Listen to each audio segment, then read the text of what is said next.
Este programa es presentado por Han Venezuela, llevamos Venezuela a tu hogar. Octaedro Contenidos, la solución para tus redes sociales.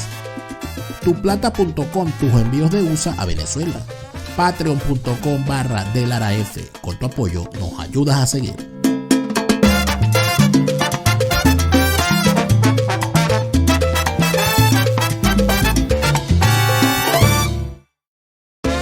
Este programa es una presentación de Han Venezuela, llevamos Venezuela a tu hogar. Octaedro Contenidos, la solución para tus redes sociales. Tuplata.com.be, tus envíos de USA a Venezuela. Patreon.com/DeLaraF, con tu apoyo nos ayudas a seguir.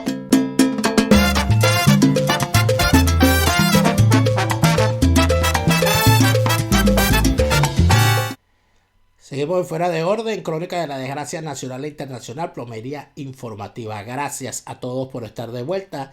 Gracias a los más de 100,000 suscriptores que se encuentran acá en nuestro canal por haberse sumado, y gracias a los que se siguen sumando, dándole al botón de suscribirse y activando las notificaciones. Gracias también a todos los que nos hacen el honor de formar parte de nuestros suscriptores en Patreon, patreon.com/DeLaraF. Patreon.com/DeLaraF es la mejor forma de colaborar con este contenido y hacer que hagamos el acopio suficiente para seguir creando contenidos para todos. Vienen más contenidos y hay, por supuesto, muchísimas cosas buenas allí en nuestro canal. Una de las cosas buenas que nosotros tenemos en,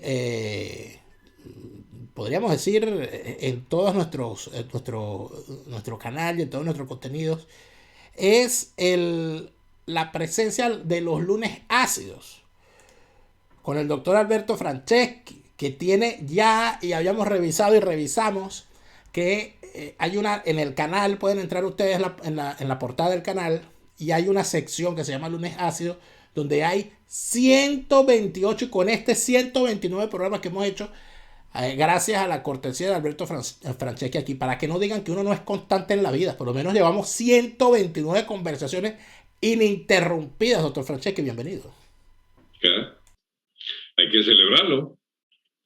¿Qué le dan a uno ahí en Fuera de Orden cuando llega a 130, por ejemplo, para poner un objetivo cercano? Una placa, doctor.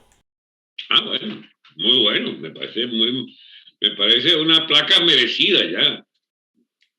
Antes era muy importante eso, que uno le dieran una placa. Y eso como que pasó de moda, pero antes que te dieran un reconocimiento, te dieran una placa. Y había gente que tenía un lugar en su casa donde... No, pero ahora tienes un recurso extraordinario que es una placa virtual. O sea, ahora es peor. Yo recuerdo, chicos, había un personaje, yo no me acuerdo el nombre de él. Era un politiquero de Vargas, ¿no? Un vecino mío y esto. Entonces el tipo, nadie lo quería, pero él quería ser político. Era uno de esos políticos que quería ser político, a juro, pero él era el único que se veía como opción. Y entonces él empezó a buscar reconocimientos. Y como nadie lo reconocía, pues nadie lo quería. Entonces él, siendo profesor... Se hizo uno. En el liceo Mariano Montilla. Entonces él, cuando vio que había una promoción que se graduaba, él les dijo que lo hicieran padrino, que él se encargaba de pagarles todo. Por supuesto, le hicieron padrino. Él pagó la fiesta, pagó la placa, él mismo se hizo la placa, el reconocimiento, toda la cosa, el protocolo, todo aquello, grabó todo eso para él demostrar que era un tipo sumamente conocido. Pero ese no es el caso suyo, doctor. Pero fíjense algo que yo en el primer segmento del programa de hoy he comentado algo que de alguna manera a mí me parece importante, porque quizás a otros no, y tendrán sus razones, pero la audiencia de este programa, fundamentalmente y mayoritariamente, o los que más ven este programa, son personas de la tercera edad. No quiere decir que no haya jóvenes que nos vean, sí los hay, pero inclusive esos jóvenes son nietos o hijos de alguien, y esos de mi edad están pensando también en que algún día, muy pronto, van a llegar a edad de jubilación y tienen a sus padres y tienen también a sus abuelos. El tema de las pensiones en Venezuela y todo lo que es el tema del salario, todo lo que es el tema de la reivindicación. Ayer fue el 1 de mayo y se supone que ese era un día de celebración de las reivindicaciones. Y aquí de lo que menos se puede hacer es celebrar las reivindicaciones. Tú que has estado tan cerca del mundo sindical, o sea, tiene sentido hoy en día no hacer, o sea, los primeros que deberían estar alzados en armas contra el chavismo son precisamente los sindicalistas y los trabajadores, porque no ha habido un régimen, un gobierno, un mamotreto, una casta criminal más hincada en contra de los intereses de los trabajadores que esta, a pesar de que se supone que esta gente se dijo representante de la clase obrera y dicen tener un presidente obrero además. ¿Cómo terminas evaluando todo esto a este presidente obrero y esta desgracia para los obreros hoy en Venezuela? Es sencillamente una estafa teórica, política, práctica, el hecho social mismo de las realizaciones de estos estafadores desde el poder señala inequívocamente que Venezuela perdió el rumbo hace rato. Se fue la imagen. Ajá. Perdió el rumbo cuando le entregó su destino a portavoces de esa supuesta clase obrera o de esa supuesta izquierda que, bueno, era una bandera ya desacreditada, con idas y venidas a los extremos políticos de la violencia o del electoralismo, caramba, súper comprometido con las necesidades del régimen.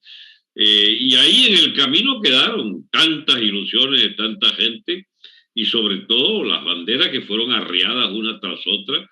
Hoy lo más desacreditado que tú puedas conocer son los programas políticos y las grandes consignas.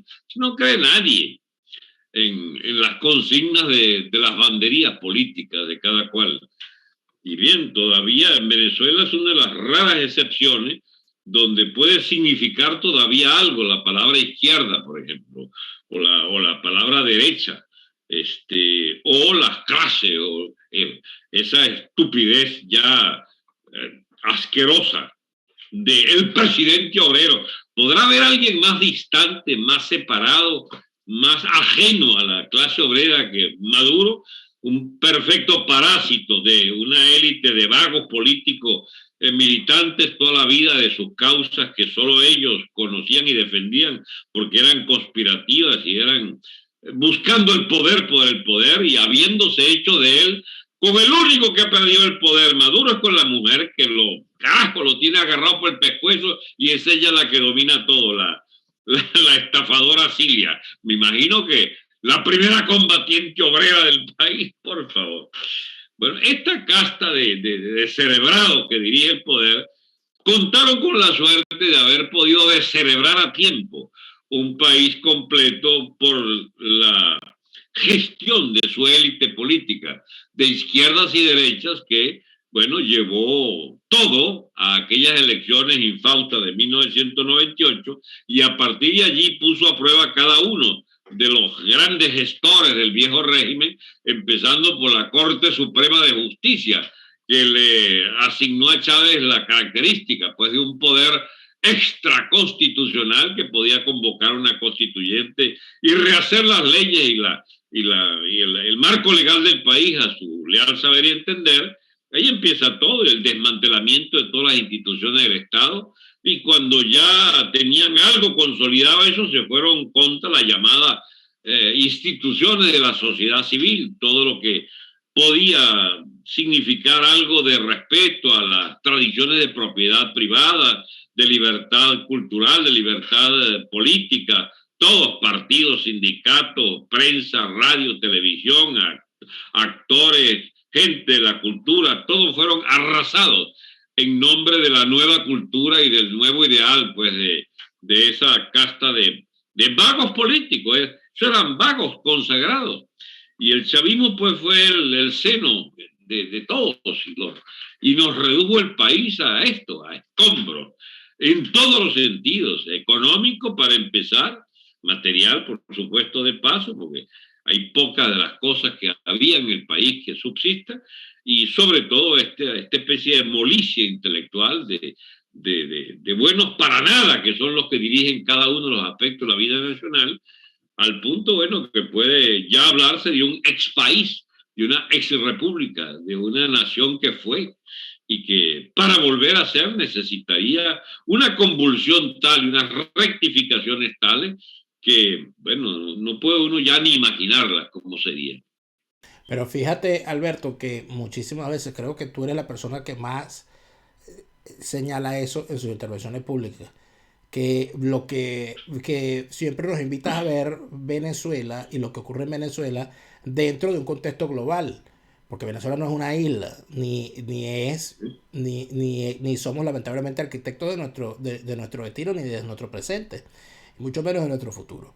Estamos en medio de unas confrontaciones imperiales, que tú llamas dialéctica de imperios, que son una realidad y que están allí para quien la quiera ver. Y el que no la quiere ver, igualito están allí. Entonces, cuando hacemos una revisión, nos damos cuenta, Lerdo, de que el tema sindical en Venezuela, que es una cuestión desde hace años sumamente cuestionada, y que el único momento en el que uno vio que había, oye, que había una razón para creer en los sindicatos y para reivindicarlos fue en aquellos días del 11 de abril. Los días previos, donde se veía que había un movimiento con carácter sindical y reivindicativo que tenía sentido. Después de eso, todo se derrumbó hasta el punto de que ya la CTV ni siquiera se la nombra, ¿no? Se nombra Fede Cámara, pero la CTV no. ¿Qué pasa con esto? Que hay también un fenómeno global. Acabamos de ver el día de ayer, 1 de mayo, por ejemplo, en España, ¿no? La movilización de los sindicatos en España el día de ayer fue una movilización pro gobierno, una movilización gobernera, con 2 sindicatos que están defendiendo al gobierno. O sea, una cosa insólita. Y su propia comida. Defendiendo su propio interés, exactamente. Y no se ve en el mundo que se tenga de referencia a un gran movimiento sindical como lo hubo en el pasado, de hecho, o de reivindicación de estos sectores. Fíjate que cuando se dio aquella protesta contra las políticas del libre comercio, como reacción a aquellas cumbres comerciales globales. Yo no sé si tú recuerdas aquel, creo que fue el último gran reivindicador de sectores, aunque equivocado, que surgió por allí, que fue un señor llamado José Bové, que era un granjero francés que se fue en contra de los McDonald's y le lanzó piedras a un McDonald's y lo metieron preso por estar en contra de la forma como utilizaban los productos de la tierra en Francia y del ataque a los subsidios, etcétera, etcétera. Pero el sindicalismo a nivel mundial, corrígeme si me equivoco, pero es una cosa que parece que pasó completamente de moda y ya lo que era el sindicalismo ya no lo es. No es solo de moda, Daniel, es que ya no es una fuerza social como lo fue en el pasado. Antes había, si no clase, lo que se parecía a una clase social más o menos estructurada, y eran estructuradas porque había organizaciones específicas de ese segmento social que aparentaban cierta neutralidad política, pero sí constituían por su libertad de tendencia interna un conglomerado de fuerzas que coincidían en el punto básico de identificarse con ese posicionamiento social. Los sindicatos fueron grandes organizaciones y las pervirtieron precisamente las organizaciones de izquierda. La ideología comunista y la ideología del socialismo, que era su concurrente, eran los que agarraron esos sindicatos y los transformaron en instrumentos ciegos de los posicionamientos políticos de ambas propuestas y terminaron hundidos unos en la disolución como figuras decorativas de estados totalitarios o como organizaciones instrumentalizadas electoralmente para justificar espacios de dádivas, de clientelismo político, que es la figura que revienta históricamente a los sindicatos de clase. El clientelismo se transformó en, bueno, sí, en ese reparto me toca a mí mi parte, dirían los obreros, pero no eran los obreros estaban destinados a ser el pasto fácil de esa vorágine capitalista de los distintos modelos de desarrollo, según lo acusaban la izquierda,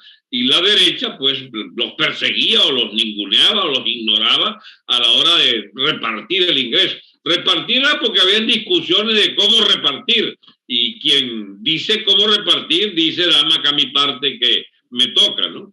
Esa es la discusión de décadas en el mundo entero, y en Venezuela eso terminó abruptamente con la degeneración progresiva de la CTV como instrumento de clase para transformarse en un instrumento directo de la partidocracia tradicional y de la casta de sindicaleros que, bueno, defendía la contratación colectiva como la gran oportunidad para ponerse unos reales cada vez que había que discutir el contrato. Y eso fue pues la que nosotros presenciamos, por lo menos a mí me tocó presenciar el ocaso de ese sindicalismo. Y tú tienes a bien de recordar el 10-11 de abril, pero es precisamente cuando se sepultan esas banderas de la manera más significativa, porque yo recuerdo un corto diálogo con directivos de la gente del petróleo en un restaurante, yo te lo comenté en el este de ahí, ¿cómo se llama eso? En Las Mercedes, donde a la salida de una negociación que hacían estos directivos con Carmona Estanga, yo me meto de asomado allí para decir, mire, yo quisiera hablar con ustedes a la salida, si no tienen problema. Y entonces, bueno, sí, a la salida me vieron allí de paso y yo les pedí a nombre de varias personas pues que debíamos reunirnos y tal para considerar la necesidad de una huelga general política que incluyera a los sindicatos. Y me vieron así como gallina que mira, ¿sabes? ¿Qué habla? Si nosotros tenemos todo esto en nuestras manos, pues, ¿no? Bueno, mire, si no tienen el apoyo sindical, eso puede fracasar. Carajo, boque sapo, boque santo, el resultado de aquella huelga general política, a mucha gente se le escapa que su fracaso viene de que los obreros no marchaban con esa huelga general política, porque ya no era que fueran egregios y sapientes, ¿cómo se llama? Pensadores. No, era que el chavismo ya los había instrumentalizado para defender su cuota de ingresos en la PDVSA nacionalizada y la PDVSA que podía depararles más ventaja a ellos que lo que le hubieran deparado los catiritos de la casta blanca esta de PDVSA. La gente sabe poco de cómo se hizo la PDVSA. Se hizo un coto cerrado de élite blanca próspera, donde podían exhibir, por supuesto, a los morenos y a los peleadores de origen social humilde como trofeo de que había policlasismo y absoluta libertad interna para elegir a los técnicos, pero en esa vaina había una supremacía de una aristocracia de la élite de clase media. Yo dije en Adeco, Copellano, yo no estoy diciendo que fueran un origen aristocrático, pero generalmente eran escogidos de las capas medias cultas o cultivadas o, ¿cómo se llama?, profesionales, como se les llamaba ya entonces. ¿Por qué arrugas la cara como si estuviera diciendo una mentira? Porque no es toda la verdad. Hay parte de tu relato. Hay parte no puede serlo. ¿No? Fíjate que recientemente aquí en este canal publicamos el testimonio de Juan Fernández. Yo creo que Juan Fernández se sorprendió mucho de que yo le preguntara precisamente sobre eso.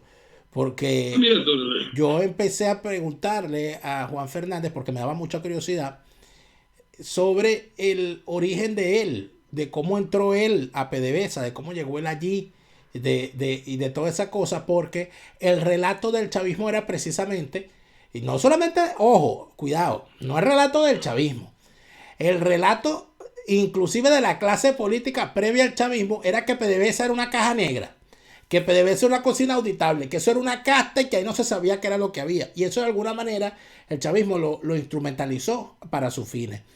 Y recuerdo que Juan Fernández, muy sorprendido, porque él pensaba que yo le iba a preguntar otras cosas, ¿no?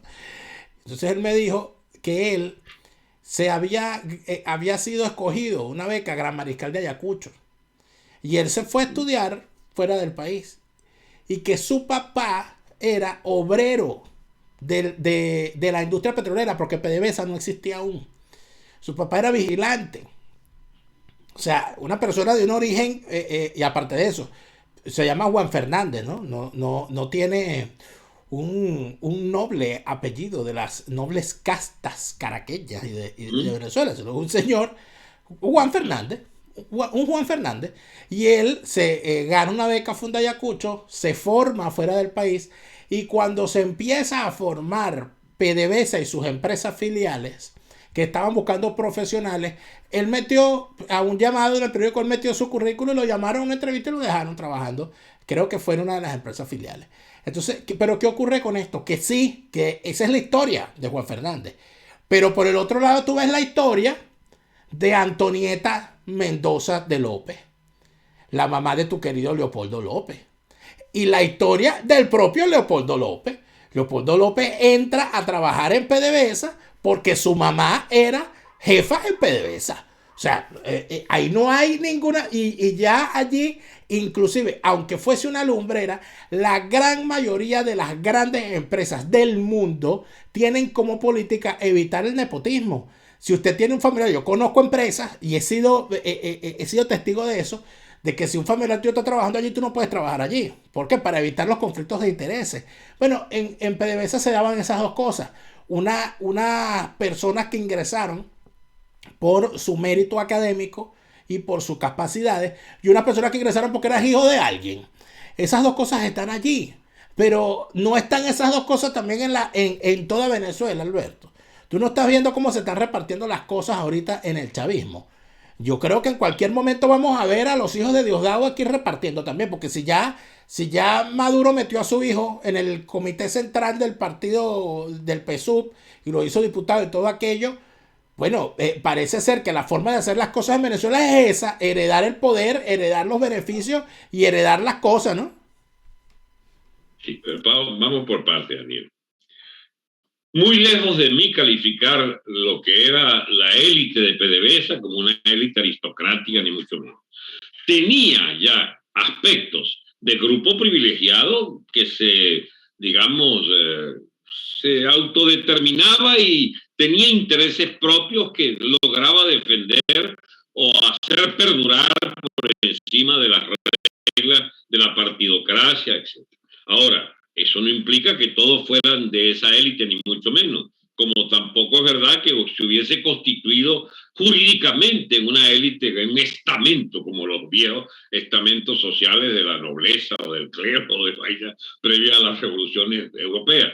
Yo te estoy hablando de una selección que sí la hubo, producida por la nueva estructura económico-social de la partidocracia, que genera esa reproducción ampliada de esa burocracia de Estado en su forma, digamos, adecentada de la burocracia técnicamente solvente, profesionales, etcétera, y que con la gran Maricaya de Acuyo dio un salto espectacular. Eso no es un demérito para los que eran parte de ello, era sencillamente una expresión residual de un fenómeno político-social que era que, bueno, los escogidos eran cada vez más cercanos a los ya escogidos. Es un fenómeno natural, además, de reproducción social.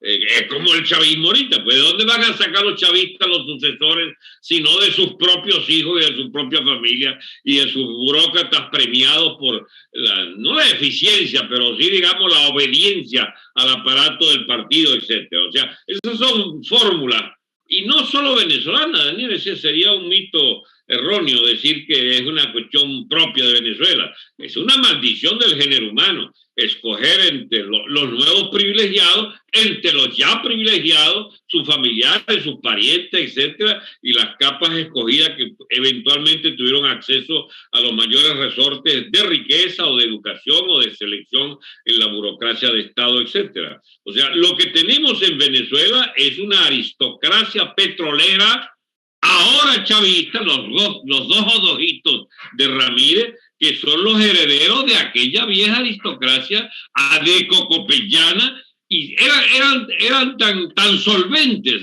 profesionalmente que no se sabía que eran adecocopellanos, porque ya había la nueva fórmula, pues, de más bien premiar el esfuerzo y los títulos. Eso pasó en las Fuerzas Armadas. La cantidad de militares con títulos universitarios en el extranjero y con 3, 4 títulos, esa era una de las cosas de las que podía ufanarse la vieja Fuerza Armada, que los chavistas acabaron con esa vaina, ¿entiendes? Entre más bruto y más a la bola sea, ese era el que premiaban. Antes no, antes los militares tenían, hasta como castigo, chicos, los sacaban, digamos, de las líneas de mando, por no confiar en él, pero lo premiaban con una estadía en una gran universidad de California, de Estados Unidos o de Francia. Bien, porque había una selección en esas élites militares donde la meritocracia, comillas, funcionaba. Ahora, eso nos lleva a esas disquisiciones eternas sobre en realidad qué somos y de dónde venimos. O sea, la élite venezolana es multiforme.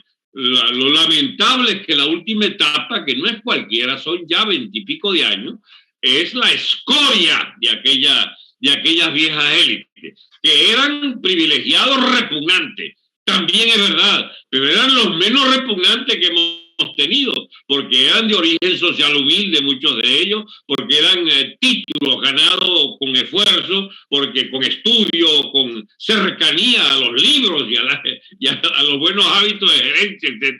Todo eso desapareció en aras de esa Venezuela del bochinche burocrático que inauguró pues el chavismo como, digamos, un sistema de premio y castigo de acuerdo a la lealtad al comandante y a la rochela de sus capataces allí de la sociedad venezolana. Pero ¿te acuerdas que el tema era los sindicatos? Mientras tanto borró los sindicatos y los transformó en agencias directas del régimen. Pero el asunto está que una cosa es que existan o no los sindicatos y otra cosa es que existan o no los susceptibles a ser sindicalizados. Me explico.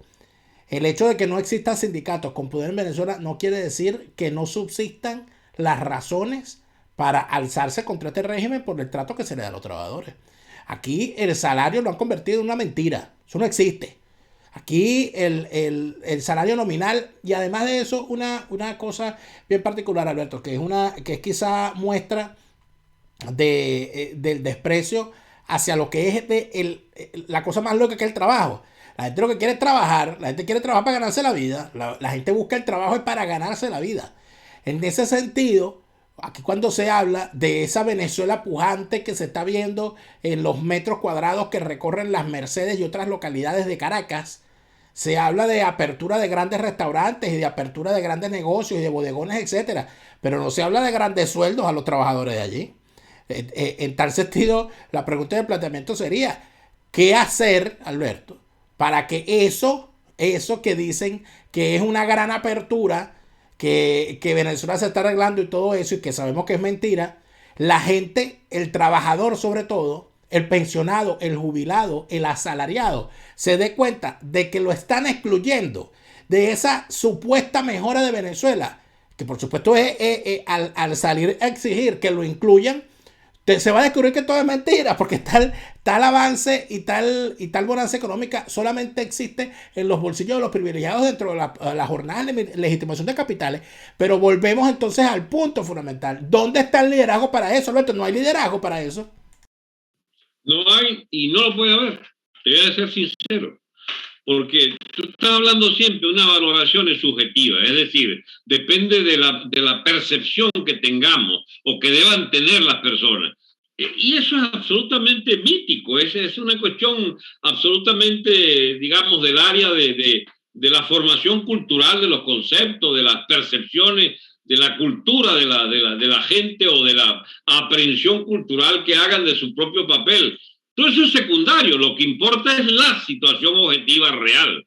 Y en Venezuela eso evolucionó desde aquella, a mí por ejemplo me tocó muchas veces cuando era de alguna proyección política allá en el año 99-2000, que me abordaba una señora y decía, ay doctor, consígame algo al muchacho, una chambita.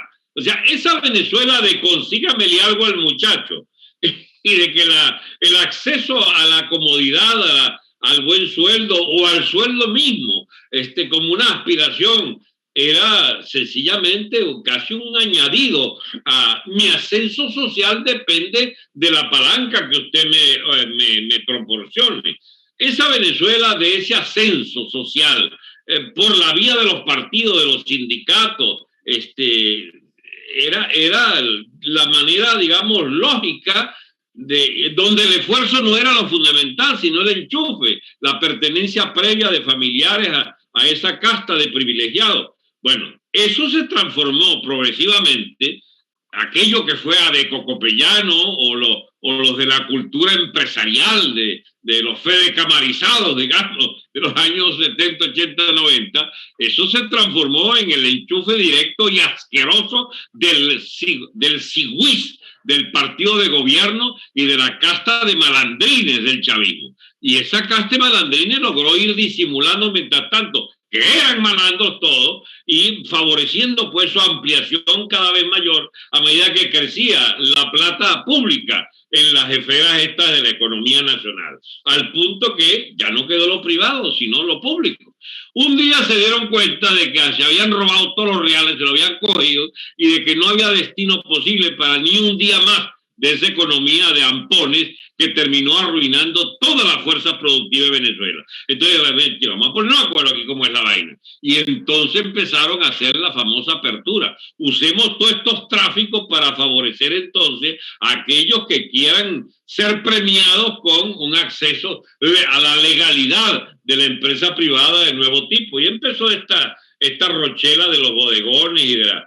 Ahora, ¿qué perspectiva tiene eso? Casi ninguna, Daniel, porque esa es una economía marginal, pequeña, es haber transformado la Venezuela de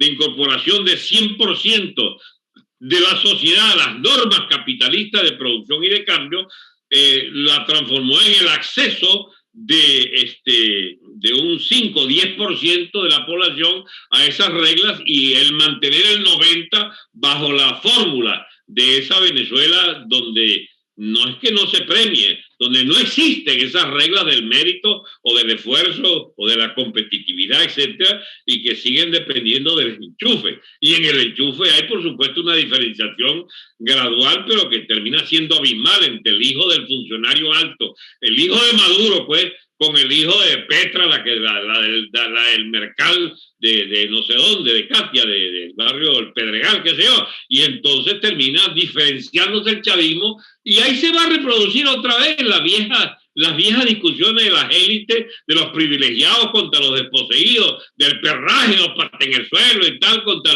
los niñatos de la burguesía roja, y todo ese lenguaje que va a acompañar a la sociedad humana, chicos, mientras estemos por aquí en esta estación de la vida, que nos ha tocado dirimirnos, nuestro destino en la propia Venezuela. Por ejemplo, un factor futuro es si tuviste o no acceso a un empleo remunerado por años, si comiste completo en el exterior o comiste completo en el interior. Si comías en el interior y no eras un enchufado, eres más o menos famélico, eres más o menos carente, no solo no solo de cultura, de acceso, de cuenta privada, de prosperidad, de auto, etcétera, sino hasta de falta de proteínas cerebrales, ¿entiendes? Que si te tocó los segmentos más empobrecidos del chavismo, ¿no? Lo que viene no sabemos qué es, Dani, pero es un lento reajuste donde verán cada quien cómo se va ubicando detrás de qué liderazgos sociales, culturales, políticos, pero donde ya está totalmente demostrado que el liderazgo político en todos sus aspectos es una piltrafa de oportunistas y aspirantes a comer completo, mientras dejan el perraje de sus militancias y de sus allegados o sus simpatizantes advenedizos a ese triste destino de ser de esas clientelas hambrientas, porque si repartieran algo por lo menos. Y va a seguir la diferenciación, clientela más o menos satisfecha del chavismo, clientela, chicos, reventadas de los partidos tradicionales o de los nuevos partidos, donde se distinguen a su vez los clientes ¿cómo se llama?, del amigo tuyo del Amazonas, ¿cómo se llama?, Bernabé Gutiérrez, ¿cómo se llama?, y los clientes de Juanito, el de la Pastora, pero eso es distinto. O sea, van a haber clientes y clientes distintos en su acceso a las comodidades, a los ingresos, a su confort, y a cómo educan a sus hijos, y así lo pueden mandar para afuera a pagarle una universidad. Eso ya es muy distante al que se tuvo que ir a pie, chico, y llegar a Ecuador o a Perú a pie. Si no es que no se murió en el camino o no pasó la selva de Darién. La prueba ácida, chicos, del venezolano actual es si pasó o no pasó Darién. Imagínate dónde hemos llegado. Si no te comieron las culebras, si los tigres, si no te picaron las culebras en la selva de Darién, si sobreviviste al paludismo, a lo que... Ajá. La campaña admirable otra vez, pero en otras condiciones. Pero fíjate tú, Alberto, para concluir, hay algo que no podía dejar de decirte. Yo conversé en estos días con el doctor Marcel Granier para un programa especial sobre el cierre de RCTV, del cual se van a cumplir 15 años, por cierto. Y el doctor Marcel Granier me decía algo, hablando sobre sobre el tema político, palabras más, palabras menos, me recordaba, me decía, en todos los momentos de las grandes crisis catastróficas de la historia de Venezuela, todo ha conducido al mismo sitio, a una mesa, a una conversación. Así fue después de la guerra de independencia. Así fue después de la guerra federal. Y así fue, mal que bien, después de todos los procesos, porque si nos ponemos a ver históricamente, ¿qué fue el proceso vivido después del 58? No fue un proceso vivido después de la dictadura de Pérez Jiménez. El 58 y eso que llamaron el espíritu del 23 de enero, que termina en el pacto de punto fijo, no es otra cosa que el sentarse a la mesa después de todos los procesos que venían del siglo XX, desde la llegada de los bandidos al poder.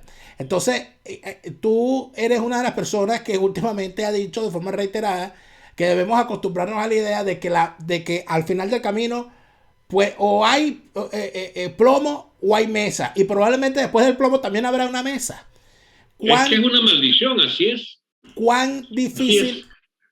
Sí, es muy difícil, Alberto. Es muy difícil para algunos verlo, porque además de eso, están por el medio las heridas de los que han perdido sus familiares, de los que han sido presos políticos, de los torturados, de los expatriados, etc. Y es muy difícil verlo. Pero probablemente, y creo que así ha sido también en esas historias, no son los que pelean las guerras, normalmente no son los que firman la paz, ni los encargados de mantenerla. Probablemente no sea esta generación a la que le toque ver la construcción de otra cosa distinta a la Venezuela actual. Pero en medio de todo eso, si una persona tuviese que prepararse para el futuro, Alberto, un venezolano, un joven venezolano de esos que logró pasar la selva del Darién o la frontera y llega caminando hasta Chile y se logró asentar y todo aquello y piensa, ¿y ahora qué? ¿Cómo hago yo el camino de vuelta? ¿A qué país voy a regresar yo algún día? ¿Qué debería hacer un venezolano cuando piensa en eso? No hay, es lo que traté de explicar y veo que no lo logro ni lo lograré. Es absolutamente secundario lo que pueda pensar cada quien de esto, porque en última instancia son procesos sociales objetivos, articulaciones sociales complejísimas que vienen de la conformación de élites, de grupos de presión, de factores de poder, de contrafactores de poder. Es decir, ¿qué puede ser útil lo que yo piense o le induzca a pensar a una persona si al fin y al cabo su percepción individual va a ser absolutamente irrelevante? Lo único que te puedo decir es que quienes estén proponiendo la mesa, generalmente la proponen es para ellos ser los partidarios de colocar a los que son, a los participantes y a los resultados de esa participación, para ver cómo le queda el poder en su mano o una cuota de ese poder. Porque es muy raro, Daniel, pensar en una mesa que no sea con intereses predispuestos de cada uno de los participantes. ¿Por qué? Bueno, porque es la ley de la naturaleza humana, ver cómo se reparte la vaina para agarrarse el puesto salidor o la mejor porción. Todo lo que usted le proponga, salidas, sepa que ese está buscando una posición de privilegio. ¿Tú sabes en quiénes podemos confiar, sinceramente? En los que ya estamos de salida. Porque no estamos imaginando el poder como una solución a una especie de, bueno, qué sé yo, pues, apartamentos, carros de lujo, amantes y cuentas bancarias. O sea, así no es la vaina. Pues. Si es un cuarentón, duda de él. O sea, por ejemplo, tú pones a una persona como este honorable señor de la oposición de Caracas, Aristigueta Garanco. Si tú agarras a Aristigueta Garanco, como antes agarramos a nuestro amigo Tejera París, caramba, son personas confiables. Pero no se te ocurra creer que Guaidocito o Leopoldito Caprilito pueden servir para otra cosa que no sea triquiñuelas y maldades de su élite depravada, de ascensores políticos sociales a la fortuna, porque ya lo son de hecho para sus familiares y coparticipantes pues, del festín del ocaso del chavismo. Yo no creo en esa juventud, ni creo, porque ya va, porque no son diáfanos sus intereses, no son visibles sus desprendimientos, no son visibles ni sus intereses, y si no lo son de ellos, sus acompañantes son los que le manchan el grueso de sus intenciones. Yo quiero ver, me borraste allí, yo quiero ver, Dani, detrás de las caras, qué es lo que hay como programa, porque los programas delatan a la gente, ¿sí? Las propuestas políticas delatan a la gente. Yo he sido puesto a prueba de la siguiente manera y te la voy a dejar clarita. Yo soy partidario de una salida militar urgente, donde los militares, que son los que arriesgan, designen un grupo de civiles que enrumben las grandes gestiones que hay que hacer para la reconstrucción del Estado venezolano. Yo quiero ser de esa vaina, te lo digo sinceramente. Ahora, puedo no ser. Y yo no es que me alegre igual, pero yo digo, bueno, esto es lo que tocaba entonces. Este grupo que tiene la confianza de este núcleo militar para que le dé 4 carajazos, chicos, esta élite de mamporreros y serviles de estas fortunas malavidas de la cúpula chavista, y resuelvan reencaminar el país con una reinstitucionalización, etc. Si estoy, me parece muy bien, y si no estoy, también me parece bien, porque ya estoy de salida, Dani. ¿Qué me interesa a mí? ¿Cuál es el destino que me espera? Ya yo me acostumbré al exilio, chicos. Es más, puedo quedarme fuera si quieren. Pero lo que no puede nadie dudar es que a mí no se me escapa que ese núcleo que dirige el poder anda buscando, chicos, enriquecerse y joder. ¿Entiendes? Porque esa es la ley de todos los grupos políticos. Es la ley de todas las élites sociales. Ojalá pudiéramos escoger gente impoluta o que ya por su edad no les sean conocidos ni vicios importantes para pretender, digamos, ¿cómo se llama?, oxigenarlos en su senectud. No, chicos, yo soy creyente fiel de que, por supuesto, hay venezolanos honrados de todas las edades y gente de gran valía y de gran calidad entre los profesionales. Ahora hay que escogerlo. Yo no confío en el juicio del señor Marcel Granier, porque él le tocó estar entre los que escogían todos los anteriores, chicos. Y caramba, yo no puedo negar que él fue uno de los pocos que vio el peligro de Chávez. No así el del Nacional, no así el del Universal, no así sobre todo vio exactamente con un ojo puesto el del señor Cisneros. No por azar estaban en contradicción abierta Cisneros con Rangel. Con Granier. Entonces, yo hasta podía darle un crédito a Granier, pero ya Granier es parte también de lo que fue responsable esa élite política. Y no creo sinceramente que por lo menos no es lo que me ha dejado ver en él no anda buscando para él nada. No anda en eso, pero es que además de todo eso, la realidad es terca. Y como yo digo siempre, la verdad es gratis. Si no fuese, la verdad es tan gratuita. Y la mentira es tan importante para los politiqueros que por eso es que paga para que la gente diga mentira o para que digan mentira a nombre de ellos. Fíjate tú que es tan cierto eso que dices de los intereses de ciertos personajes que no están a la altura de los retos, que ha sido lo fundamental en el guaidosismo, en el interinato, el enriquecimiento ilícito de sus participantes. Ha sido una constante. La principal acusación es esa. Este señor pasó, y no me lo vengan a contar porque lo vi en chancleta en el barrio Corapal. Y ahora lo veo con zapatos Ferragamo y con toda su familia viviendo en Miami de lo más tranquilo. O sea que a mí no me vengan a echar cuentos. Pero es un síntoma, Guaidó es un síntoma. Tú revisas a toda esa clase política neonata, a todos esos dinosaurios bebé que fueron vendidos como la alternativa frente a la vieja política. Acuérdate de eso, ¿no? Que se hablaba de la nueva forma de hacer política, donde prácticamente la pertinencia para ser político en Venezuela se distinguía por la parte de nacimiento, para ver cuándo naciste tú. Y en función de eso era que, no estés joven, mira, no, y si eras dirigente estudiantil tenías el cielo ganado. Así fueras un Stalin que no se graduó nunca jamás, ni sirvió nunca para nada, ni siquiera como dirigente estudiantil. Pero entonces, no, pero estos son los estudiantes, estos son los jóvenes. Hay que darle paso a los jóvenes, ¿no? Ya Franceschi, ¿para qué? Denle paso a Capriles, que es un muchacho joven. Eso nos trajo la gran trampa de que en efecto Y esto yo siempre tengo que decirle, porque quien me dijo esto fue una amiga copellana allá de Vargas, Xiomara Barreto, que me lo dijo una vez de alguna manera para escarmentarme. Porque yo pensaba así cuando era activista político. Yo pensaba así. Yo decía, no, estos dinosaurios. Y entonces ya hubo una situación donde terminaron los dirigentes juveniles opositores en Vargas cayéndose a golpe, ¿no? Por una rebatiña, por un cargo. Y Xiomara Barreto se me acercó y me dijo, ¿estás viendo? Que tú estás equivocado. Los dinosaurios no son dinosaurios por viejos, son dinosaurios por naturaleza. Hay dinosaurios bebés, míralos aquí. Y es así. Eso es una realidad. Pero Alberto, no quisiera que terminara este programa sin leer algunos de los comentarios que nos tienen en vivo. Por favor, dígame. No, dicho sea de paso, esos dinosaurios bebés se estrenaron en la gran política enseñando el rabo en las manifestaciones de la Guardia Nacional.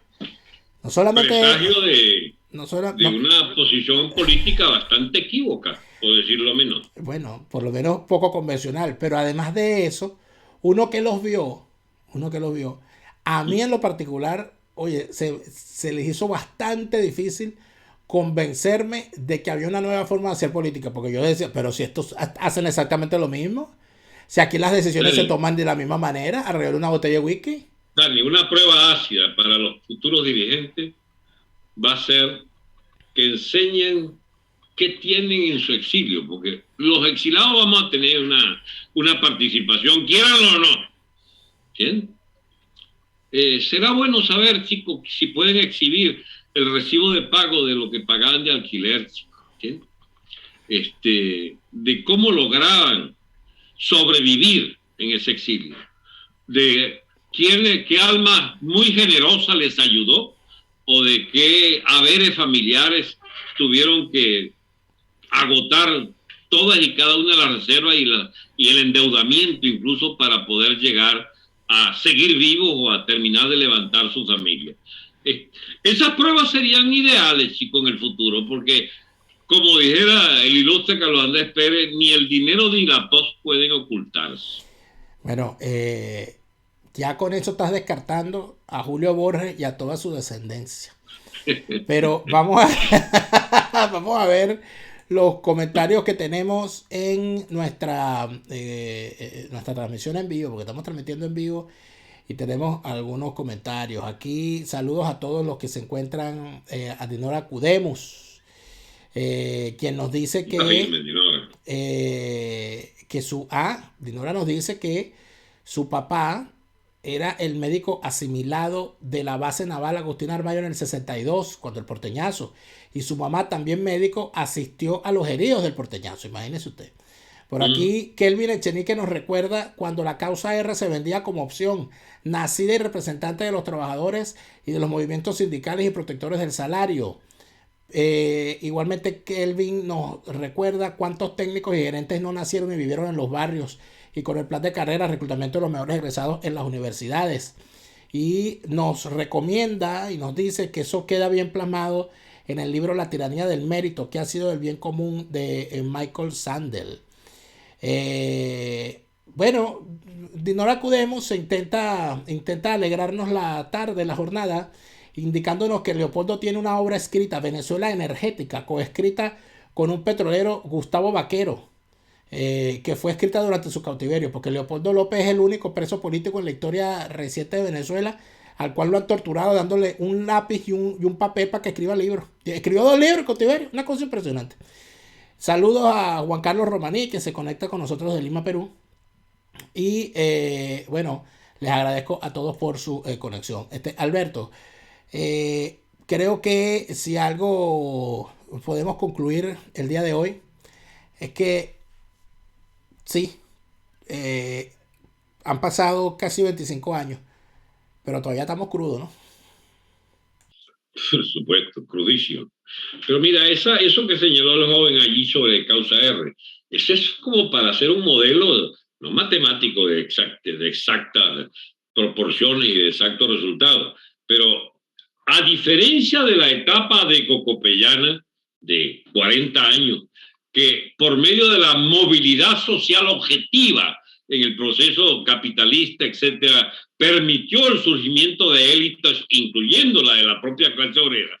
El proyecto de Causa R como proyecto clasista fue un modelo de exclusión y de demagogia absoluta, porque allí solo quedaron, chicos, los que iban a enriquecerse siendo parte de la burocracia del partido y del sindicato SUTIG, etcétera, y de los sindicatos de Guayana. Ese es el modelo obrerista del presidente, del candidato obrero, ¿cómo se llama? Velázquez, que terminó siendo parte de las grandes estafas que llevaron al chavismo, porque ellos eran un soporte ideológico de esa propuesta. De hecho, atención, que por allí otra vez anda Andrés Velázquez y que con una propuesta y con una agenda ya anda girando el país. Imagínate tú, esto parece...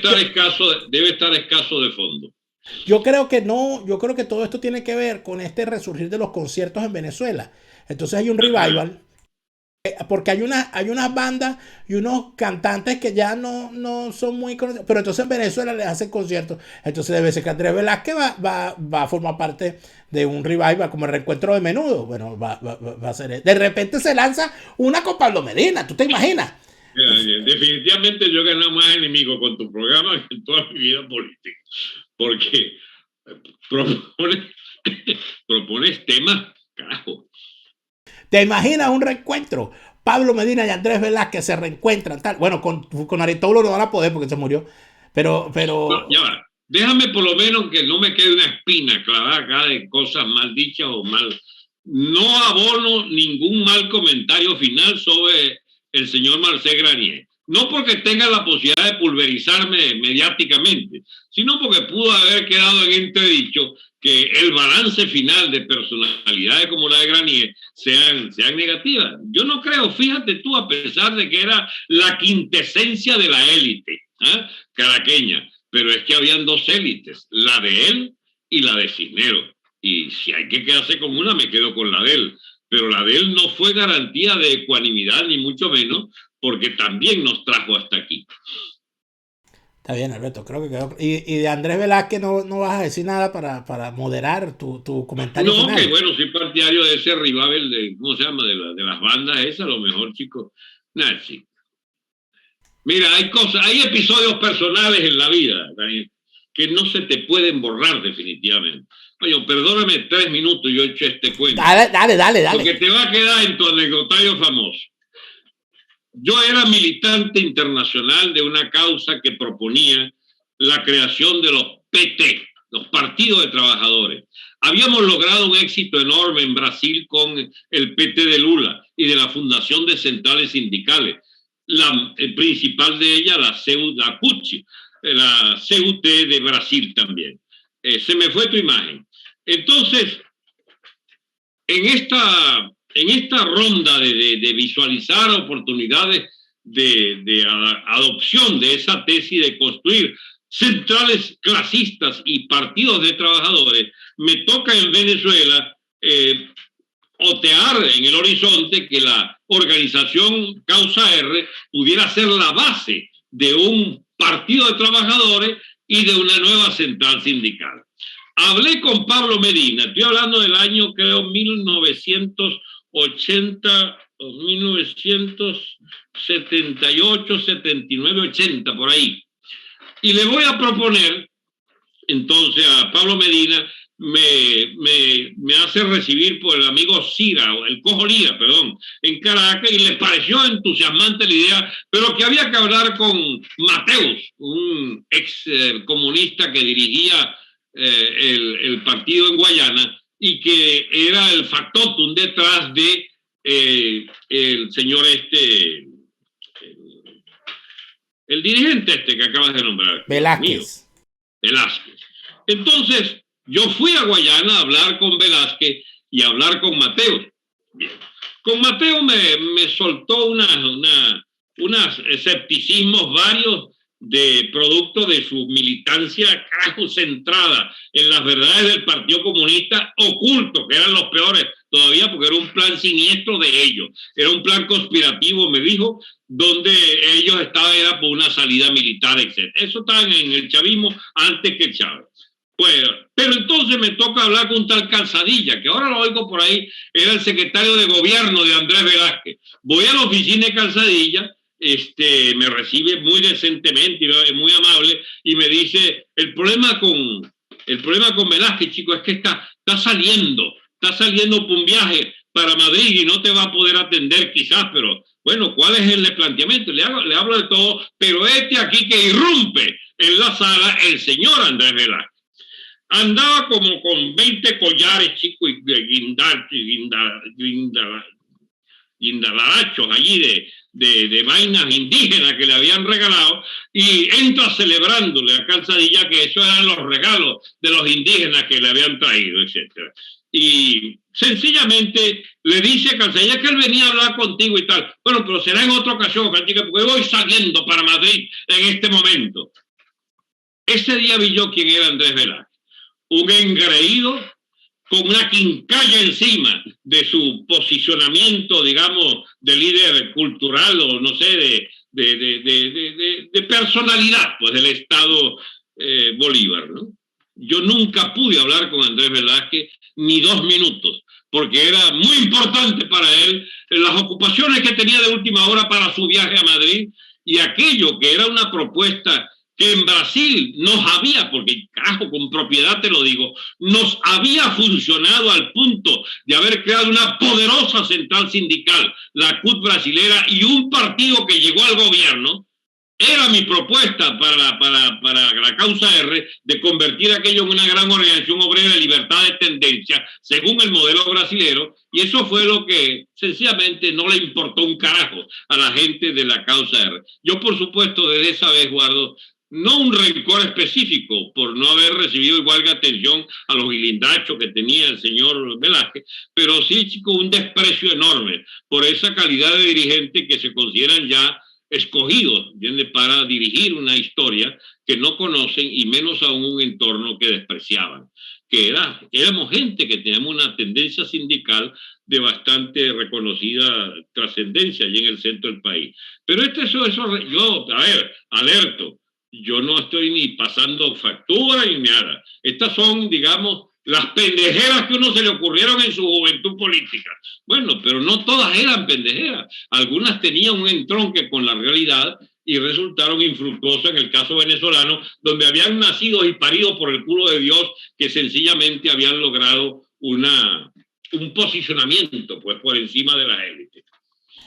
Bueno, no voy a caer en la trampa francesquista de decir aquí debería empezar un nuevo programa, porque el señor Franceschi queda debiéndonos entonces sus confesiones sobre su participación en la confección de aquello que fue el fenómeno Lula. Porque acabas de decir, entonces tendrás que confesarlo algún día y espero que sea aquí. Es uno de mis mayores pecados, pero ¿cómo hago yo? Uno es esclavo de lo que hizo en la vida. Y somos la suma de todo lo que hemos vivido, dice el poeta. Carajo. Alberto, te agradezco mucho por esta conversación y espero que la semana que viene tengamos otros lunes ácidos, que será el 130. 130 conversaciones. El que quiera revisarlas, entre a nuestro canal YouTube, Daniel Lara Farías Presenta, y allí van a ver las 130 conversaciones que hemos tenido y importante, Alberto, en todos sus programas ha habido por lo menos un planteamiento. Sí. Me provoca poner hasta un premio si tuviera con qué instituirlo con algún valor. Que alguien me consiga una contradicción en las cosas que yo he dicho en 129 programas. Pero ahí le dejo esa. Cuidado, porque aparece... Hay gente que los ha visto todos, ¿ah? y que puede hablar con propiedad. Pero en todo caso, Alberto... Pero yo puedo decir que no me he contradicho. Yo pienso lo mismo. Muchísimas gracias, Alberto, por esta conversación. Nosotros, amigos, les agradecemos muchísimo por habernos acompañado y le pedimos que por favor nos permitan seguir con ustedes en más contenidos y en más situaciones. Por supuesto, nosotros tenemos que decirles que todo esto es posible gracias a la labor que ustedes, los suscriptores en Patreon, nos permiten hacer. Patreon.com/DelaraF, Patreon.com/DeLaraF es la fórmula que hemos hallado para recabar los recursos y continuar haciendo estos contenidos. Tenemos que, por supuesto, agradecerle muchísimo a nuestros anunciantes también y pedirle a ustedes que nos reencontremos mañana. Recuerden que estamos de lunes a viernes a las 8 de la noche, sábados y domingos a las 12 del mediodía, siempre aquí en mi canal YouTube, siempre en Hora Venezuela. Hasta mañana.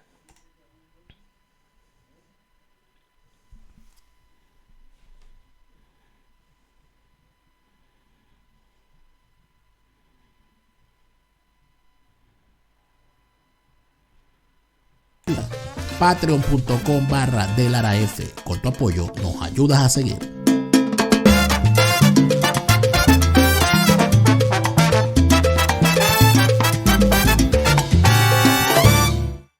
Resistencia con contundencia, no más lavado de conciencias. Resistencia por ahí.